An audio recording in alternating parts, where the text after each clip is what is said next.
آج ہم اسم معرفہ کو جو کہ آپ نے پہلے پڑھ رکھا ہے اس کی تخصیص، اسم معرفہ کی تخصیص بتاتا ہوں۔ کسی اسم کو جو کہ معرفہ ہو، نکرہ نہ ہو، معرفہ ہو، اس کو مخصوص کر دینا اسم معرفہ کی تخصیص ہے۔ جیسے اب اس کا ترجمہ بھی اس میں اشارہ اس میں نہیں ہوگا، ٹھیک ہے، ہوگا نہیں، بظاہر لکھا نہیں جائے گا، لیکن اس میں اشارہ اندر کہیں چھپا ہوا ہوگا اور معنی اس میں اشارہ کا آئے گا۔ مثلا اللہ الہ، جملہ لکھنے لگا ہوں، اللہ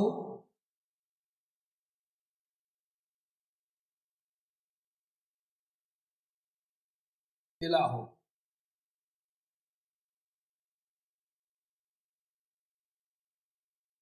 وہ اللہ خاص معبود ہے، وہ اللہ خاص معبود ہے۔ اب یہاں اس جملے میں نہ تو ہوا ہے اور نہیں لفظ خاص لکھا ہوا نظر آ رہا ہے، صرف دو لفظ ہیں، ایک اللہ اور ایک الہ۔ تو جب ہم نے اس الہ کو اللہ کے ساتھ مخصوص کیا تو وہ اس میں اشارہ بھی آ گیا، جو کہیں چھپا ہوا ہے وہ اللہ، ٹھیک ہے، خاص، اب خصوصیت بھی آ گئی، وہ اللہ خاص معبود ہے، یعنی اس کے علاوہ کوئی معبود نہیں، اس کے علاوہ کوئی عبادت کے لائق نہیں، عبادت فقط اسی ذات کی ہے۔ دوسرا جملہ محمد نبی،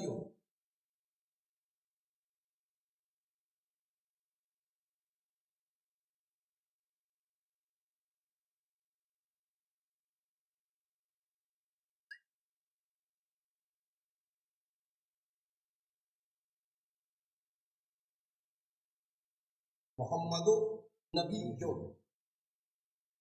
محمد نبی، محمد خاص نبی ہے، محمد خاص نبی ہے، یعنی نبی تو باقی بھی ہے لیکن محمد خاص ہے، محمد نبی۔ اب اللہ بھی اس میں ذات ہے، یعنی خاص نام ہے، اور محمد بھی اس میں ذات ہے اور خاص نام ہے۔ اب ہم ایک اور جملہ لکھنے لگے ہیں، الرجل طویل، الرجل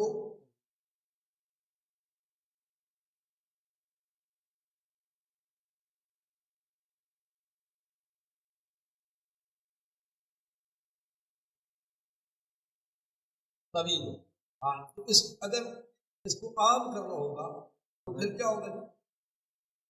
طویل، الرجل طویل، رجل طویل، تو رجل طویل وہ کیا بن جائے گا؟ پیچھے آپ نے کہا عام بن جائے گا، لیکن طویل جب لگایا تو وہ مرکب توصیفی بن گیا، ٹھیک ہے، لیکن یہاں پہ اس میں معرفہ کی تخصیص ہو رہی ہے، اس میں معرفہ یہاں پہ الرجل ہے، اور طویل طوالت کو اس کے ساتھ، اس الرجل کے ساتھ مخصوص کر دیا ہے، وہ شخص طویل ہے، شخص طویل ہے، لکھ لیں، وہ شخص طویل ہے۔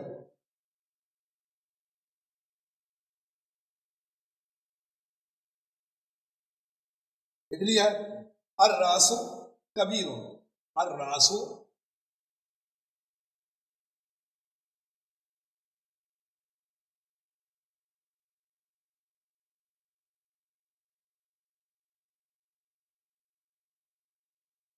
کبیر،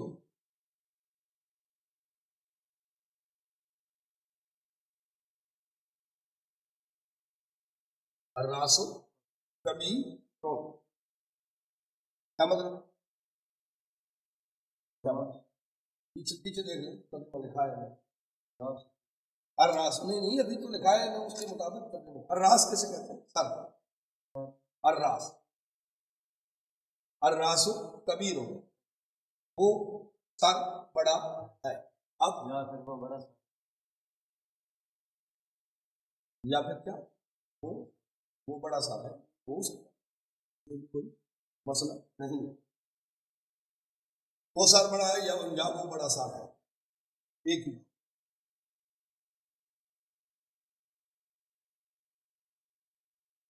اور اگر راسن کبیر ہوتا تو کیا ہوتا؟ وہ کو آپ ہٹا دیتے، ٹھیک ہے، راسن کبیر بڑا سا، ٹھیک ہے، اور راسن کبیر، پھر راسن آتا، ٹھیک ہے، پھر وہ کیا بن جاتا ہے؟ مرکب توصیفی. پھر ہاں، یا ہم اگر اسے لکھتے ہیں یہاں الراسل کبھی رو ہوتا تو بھی مرکب توصیف. فرق کیا آ رہا ہے؟ یہاں دو پیش ہو، پیچھے ایک پیش ہے، اسے مخصوص کیا تو دو پیش لگا. ہاں ایسا ہی ہے. اگر ہوتا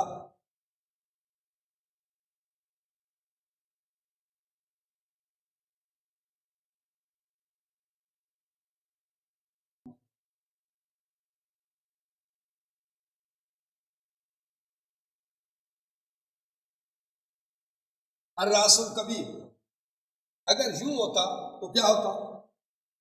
مرکب توصیف، مرکب توصیف، ٹھیک ہے. اب اس پہ بھی الف لام ہے، اس پہ بھی الف لام ہے، ٹھیک، اس پہ بھی پیش ہے، اس پہ بھی ایک ہی پیش ہے. جب ہاں جب اس سے الف لام ہم ہٹا دیں گے اور اس پہ ایک اور پیش لگا دیں، الف لام ہٹ گئے، وہی بن گیا جو الراسو کبھی رو. تو یہ تخصیص کی ہے ہم نے اس کے ساتھ، معرفہ کے ساتھ. اچھا آگے چلیں گے. التلمیذ عاقل، التلمیذ عاقل، ٹھیک، میں لکھتا ہوں الف لام کے ساتھ مشروط کیا آ گیا؟ التلمیذ،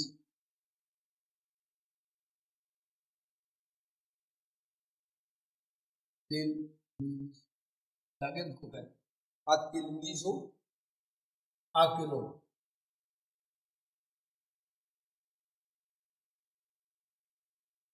یعنی بہت سے شاگرد ہیں لیکن ایک شاگرد ایسا بھی ہے جو عاقل ہے، سب سے عقل والا عاقل.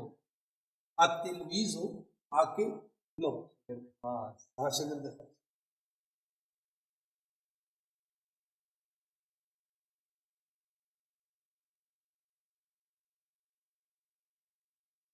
اچھا جی، اب یہی اگر یہاں پہ ہم التلمیذ تو لگائیں تو پھر کیا کریں گے؟ کیا بات بہت دھیان ہے. اگر یہاں پہ میں لکھتا ہوں، نیچے لکھ دیتا ہوں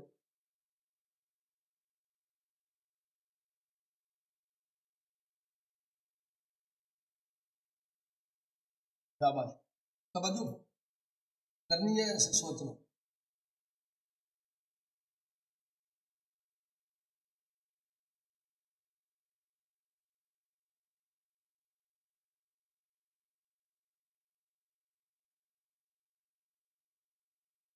یہ چھوڑ دیں، اسے پورا کریں. کیسے کریں؟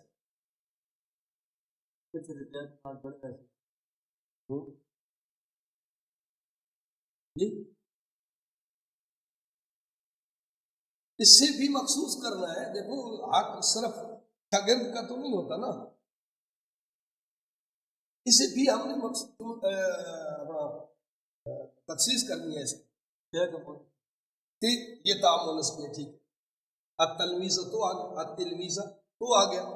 اب عاقل کو کیسے، عاقل کو ہم نے کیسے مخصوص کرنا ہے، کیسے لکھنا ہے کہ وہ اس تلمیذہ کے ساتھ مخصوص یا تخصیص عاقلہ تو کیا عاقلہ عاقلہ تو یا تم تو پھر تو مرکب توصیفی بن جائے دیکھو نا راس و کبیر لکھا ہوا پھر یہ بن جائے گا مرکب توصیفی. ہم نے مرکب توصیفی نہیں لکھنا, ہم نے لکھنا ہے اس میں معرفہ کی تخصیص لکھنی ہے. عاقلہ تو عاقلہ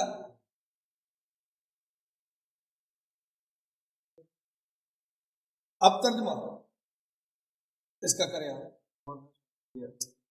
شاگردہ وہ شاگردہ عاقلہ ہے, ٹھیک ہے, وہ شاگردہ عاقلہ ہے, وہ شاگرد عاقل ہے, مذکر, یہ مذکر ہے اور یہ مؤنث ہے,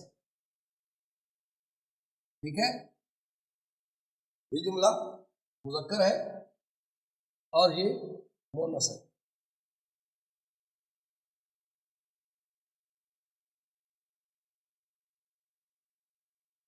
سمجھ آ گئی؟ اچھا جی,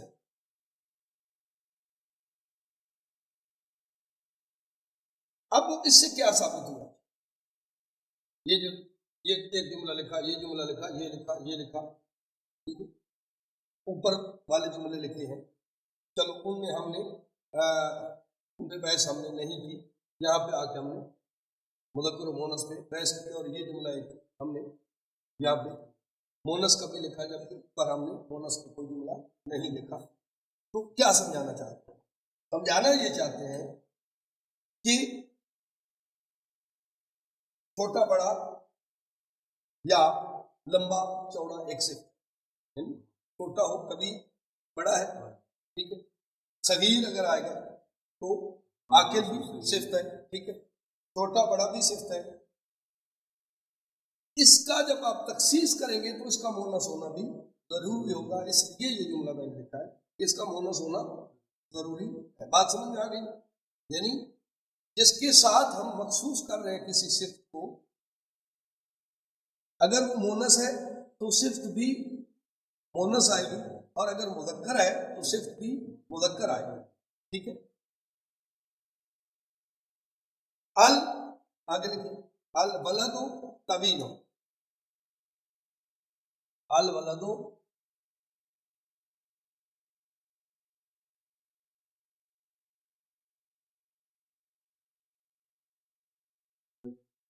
الولد طویل.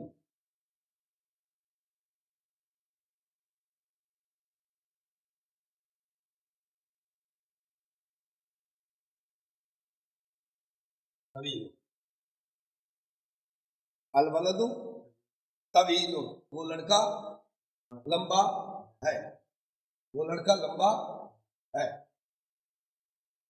اب ہم وہ جو دعویٰ کیا تھا ہم اس کی طرف آتے ہیں. اب طویل ہو گیا جی, الولد طویل آپ نے لکھ لیا. اب یہاں پہ حاضل کتاب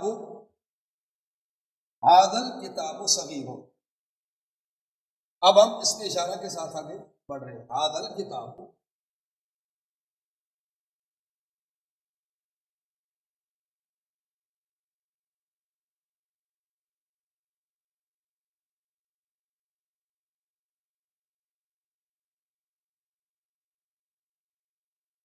کیا لکھیں گے؟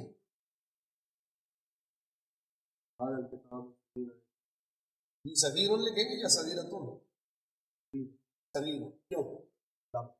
الف لام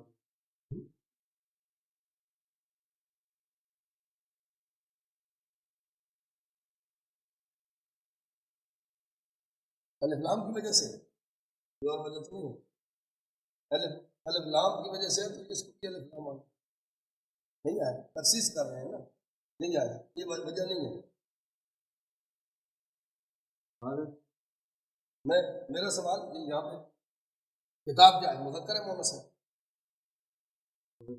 مذکر ہے. عربی میں کتاب مذکر ہوتا ہے, اس لیے یہاں پہ صغیر ہونا. اور اگر یہاں پہ کوئی مؤنث لفظ ہوتا تو کیا ہوتا, یہاں پہ بھی آگے بھی جو ہے اس کی صفت وہ کیا تھی, مؤنث.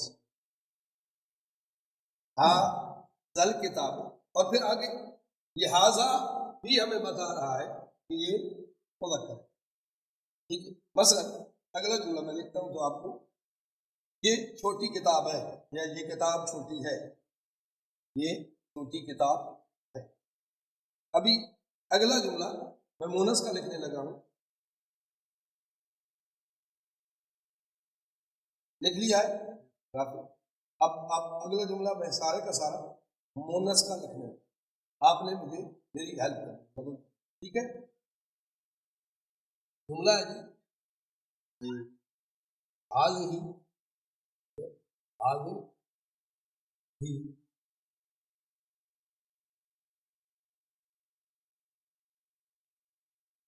کیا ہوتا ہے؟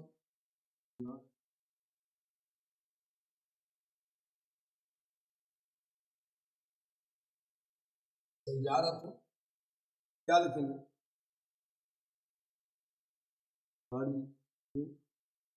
گاڑی مذکر مونس ہے، آگے کیا اس کی صفت، جو بھی صفت آئے گی چھوٹی بڑی جو بھی ہوگی وہ صرف کیا ہم مونس کر کے لکھیں یا مذکر لکھنا ہے، یہ آپ کو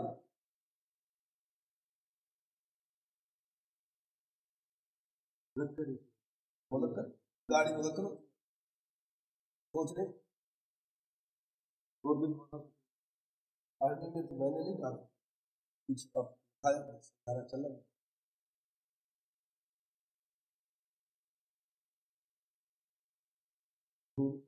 بولو سر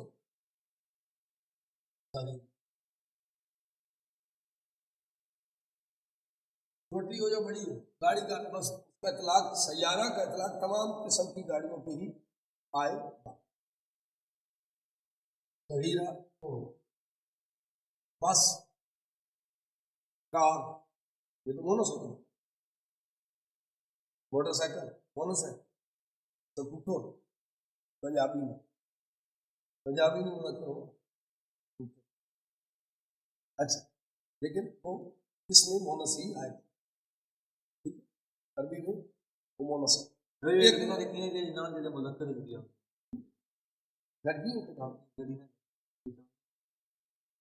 یار وہ گاڑی کہلائے گی نا، جیسے کہ وہ گاڑی ہے نا، بی کو ڈالا، اب وہ مذکر میں آتا ہے، بی کو ڈالا ہے، بی کو ڈالے چاہ ہے تو گاڑی وہ، اب اس کی قسم بدل گئی ہے، فارچونر گاڑی ہی ہے نا، تو یہ گاڑیاں ان پہ اطلاق گاڑی کا ہی ہے اور گاڑی مونس ہے، بس ایسا یہ ذہن میں رکھنا ہے آپ کو، گاڑی کسی بھی قسم کی ہو وہ مونس ہے، بس ٹرک بھی گاڑی ہی ہے، لوڈر گاڑی، شاہزور، ٹھیک ہے۔ اب شاہ لگا لیا ہے ہم نے تو اس شاہ کے لگنے سے وہ مذکر نہیں ہو جائے گی، وہ رہے گی مونس، شاہزور گاڑی،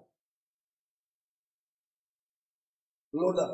اچھا اب ایک جملہ ہے یہاں پہ ہاذل کتاب صغیر، اور ایک جملہ ہے ہاذہ سیارتن، سیارتن یہ بتاؤ سیارت صغیر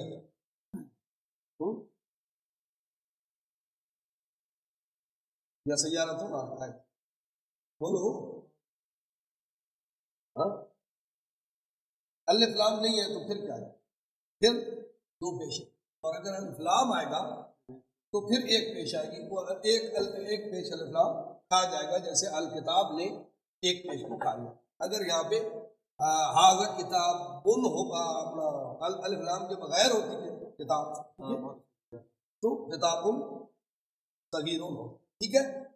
تو اسی طرح یہ ہاذہ سیارت صغیر، ٹھیک ڈسٹر تو الگ سے تیار بیٹھے، یہ گاڑی چھوٹی ہے، ہاں جی، اللہ رب والرب الکبیر، آخر جملہ لکھتے ہیں اور پھر کافی ہے نا، اللہ ہو رب والرب الکبیر،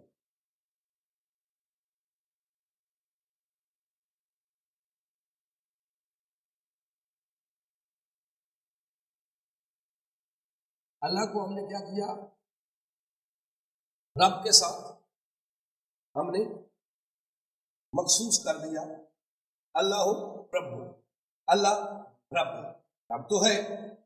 اب اس کو مزید ہم نے کر دیا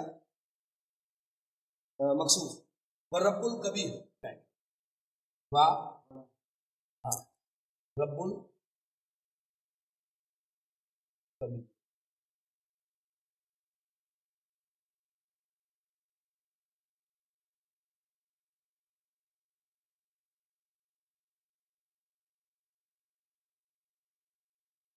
رب الکبیر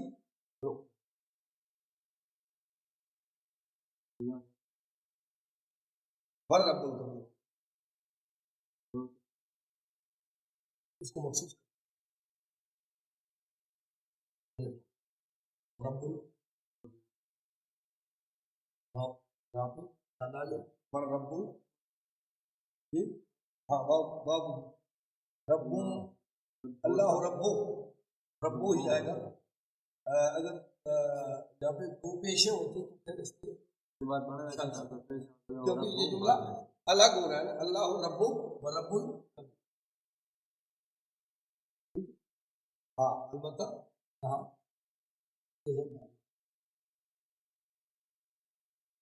رب الکبیر.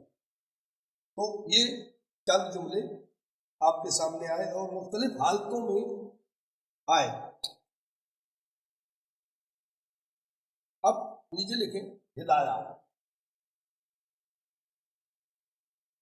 میرے جو دیکھنے والے ناظرین ہیں اور غیب ہیں بعد میں اس سبق کو دیکھ رہے ہیں، وہ اپنی اپنی نوٹ بک پہ لکھیں ہدایات موٹا کر.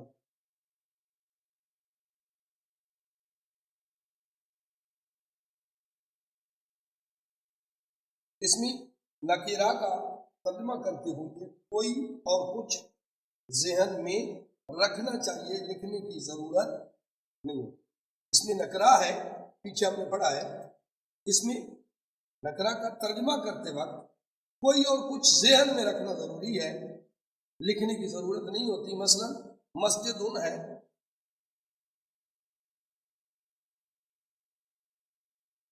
مسجد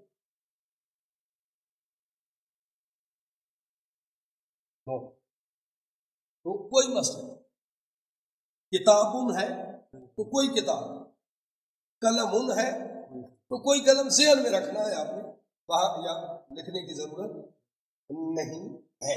ٹھیک ہے، لکھنا صرف یہ مسجد ہے یا قلم لکھنا ہے، کتاب لکھنا ہے، کتاب ٹھیک ہے، قلم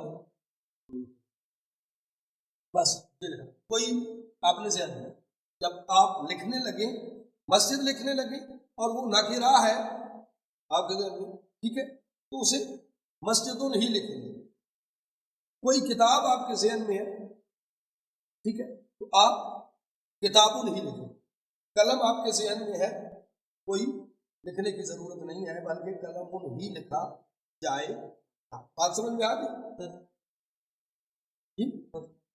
ترجمہ کرتے وقت بھی آپ نے کوئی مسجد لکھ لینا نہیں، لکھ دیں یا مسجد ہی کر دیں، کوئی بات نہیں.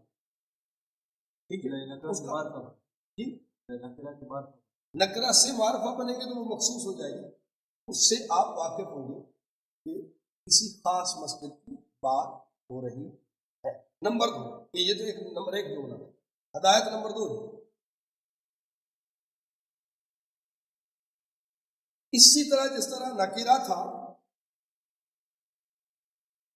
اب ہم معرفہ سے بناتے ہیں. آپ کے سوال کا جواب بھی آ جائے گا. اس میں معرفہ کا ترجمہ کرتے ہوئے خاص یا وہ خاص لکھنے کی ضرورت نہیں ہوگی. آپ کے سوال کا جواب بھی آ گیا اور آپ کے سوال کا جواب بھی آ گیا. یعنی المسجد فقط آپ لکھ لیں گے،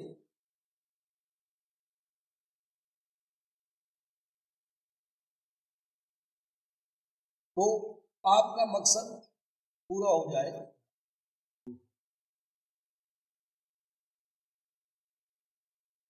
المسجدوں، آپ نے المسجدوں جب لکھا تو اس کا ترجمہ کرتے ہوئے کوئی خاص کہنے کی ضرورت اور نہیں لکھنے کی ضرورت ہے، نہ خاص کہنے کی ضرورت ہے اور نہ ہی خاص لکھنے کی ضرورت ہے۔ نمبر 3،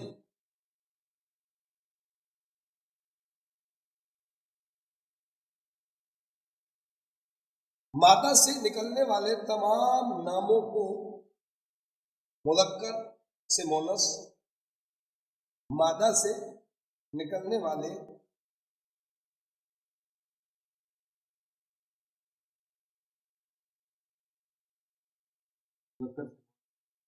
مذکر ناموں کو مذکر سے مونس اور مونس سے مذکر بنانے کا قاعدہ آپ پڑھ چکے ہیں، آپ کو معلوم ہو گیا ہے، ٹھیک ہے؟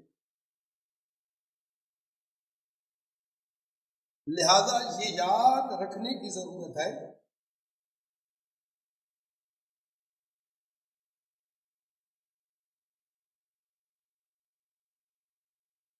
کہ مذکر اسم کے ساتھ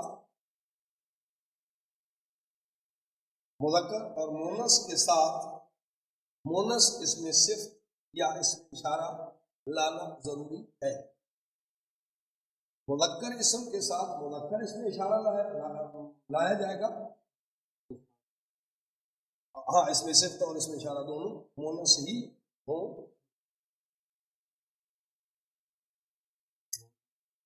اور اس پہ ہم کہیں نمبر 4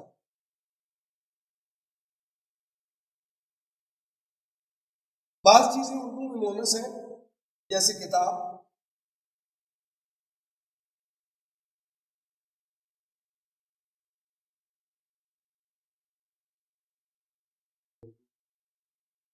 جیسے کتاب پڑھی ہے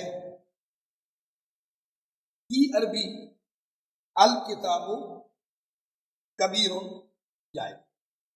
اب ذرا توجہ، الکتاب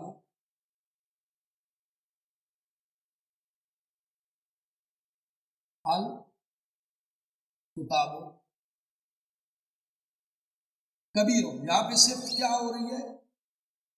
صفت تو مذکر آ رہی ہے، تو اس صفت نے ہمیں بتایا کہ کتاب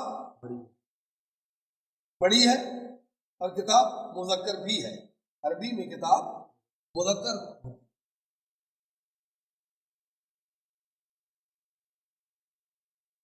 ٹھیک ہے؟ اگر آپ حاض ہی، اب آپ نے اس کا جملہ بنانا، حاض ہی کتاب یا الکتاب، حاض ہی کتاب لکھیں گے، آپ کو اگر آپ اسے حاض ہی کتاب لکھیں گے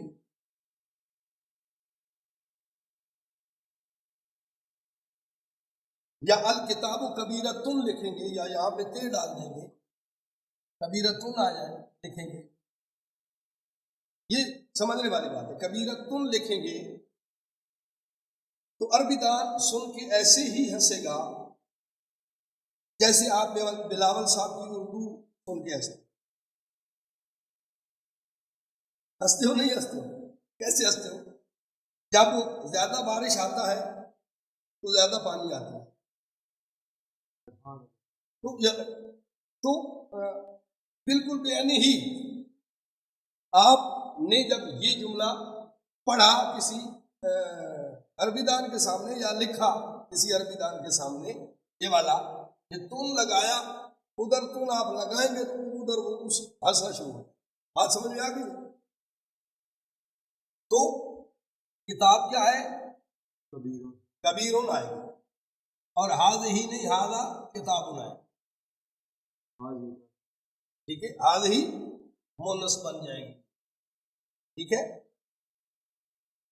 تو یہ تھا آپ کا آج کا سبق، امید کرتا ہوں اس سے آپ کو بھرپور فائدہ ہوا ہوگا، اور فائدہ یقیناً ہوا ہے، اور بھرپور فائدہ اٹھانے کے لیے آپ نے بھرپور محنت کرنی ہے، تو تبھی آپ اس سے بھرپور فائدہ اٹھا سکتے ہیں۔